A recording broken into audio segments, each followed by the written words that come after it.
Broadcasting live from downtown Canton, Ohio since 1925. WHBC AM Canton, a Digity property.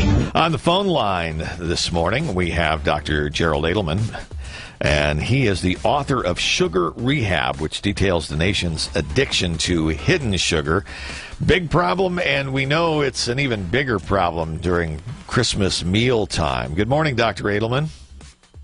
Good morning. Good to see you. How are you? I'm doing just fine this morning. Boy, I'll tell you what, I had followed your advice in the last few weeks, had dropped the sugar for the most part out of my meals completely until Christmas dinner and all the snacks the day before. I feel like I've failed myself. It's tough for people this time of year.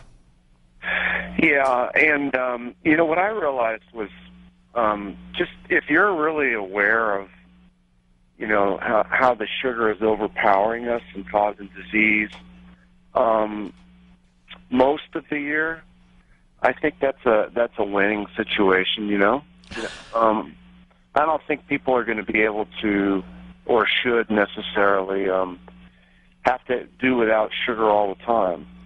I just think that when you get really heightened in your awareness that you don't really need as much sugar, and your body kind of changes, and you just sense it a little bit more. But I don't think you have to be like a total sugar toddler, staying away from it. Well, I appreciate it because I had really worked hard on that. I got rid of all the sugars in the soft drinks, and at least went with the diet, or some of those drop the packets in the bottled water, and that's been great. But hey, let me switch gears for a second.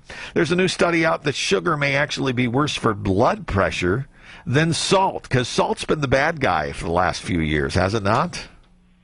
Yeah, I think that's really a true thing, that the sugar is worse than the salt. Now, for people that already are salt restricted because of the medical advice, from their docs, this doesn't apply what you and I are talking about. They have to be very careful. But the majority of us that don't have heart problems like that, I do think that the sugar addiction that we're all having is going to lead to more and more problems. And the sugar is worse than the salt. Let me ask you a question. Sure. So you've been on this program. When you go back and you have sugar now, does it taste different to you? Does it taste more overpowering? Yes. In fact, I feel it going through my blood now. Before it was just a natural part of it. When I had those 2 cookies, and it was just loaded with sugar, I could actually feel it, and it was like, it was different. Yeah, there you go. So you can share that, with your listeners, because that's the whole point. So when you go back and you're not addicted anymore, when you wean yourself off that addiction, you're in a little bit better position to moderate how much you take in, right? Yes.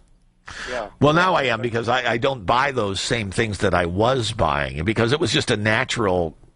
It's just what we did. You go to McDonald's, you order the Coke, you order the sugary soft drink along with the other stuff you were eating, and I've eliminated most of that from my diet. Except when I have the kids with me, then you're still going to the McDonald's even though you know it's wrong. Yeah, well, there are things at McDonald's you can order. As you know, we've talked about it. The eggs, the protein. Stay away from the sugar and focus on the protein. And you can do that at McDonald's. Especially with your kids around. I think it's kind of a misnomer that, somehow we have to get our kids addicted to sugar. I think it'd be easier to teach them at an earlier age to wean off that. But, I hope I'm coming across that we don't want zealots. We just want people that are more aware. And then, your body's intelligence will moderate your intake once you're aware. And are you saying that your blood pressure actually could stabilize better by eliminating a lot of sugar from your system as well? Yeah, every single parameter that's related to cardiovascular risk improves. So when folks are compared like on low sugar diets versus other diets that might allow sugar but maybe are low cal or that type of thing, when you compare, improvements in cholesterol and blood pressure are way better with the low-sugar diet. So there's no question that it's been scientifically validated. So, and again, you mentioned it. It's not just the obvious sugar like the Cokes. It's the hidden sugars that companies and food producers are putting in the sugar that's getting us addicted. We're just not aware of how much sugar, is in the product. Yeah, and I find myself looking at the packages now. I hate to leave because we're running short on time, but we're talking with Dr. Gerald Edelman, the author of Sugar Rehab, which details the nation's addiction to hidden sugar. Thank you so much for being with us this morning. Sure. My website is drjerrys.com, drjerrys.com, if people are interested in hearing some more about this. All right. Thank you again. All right.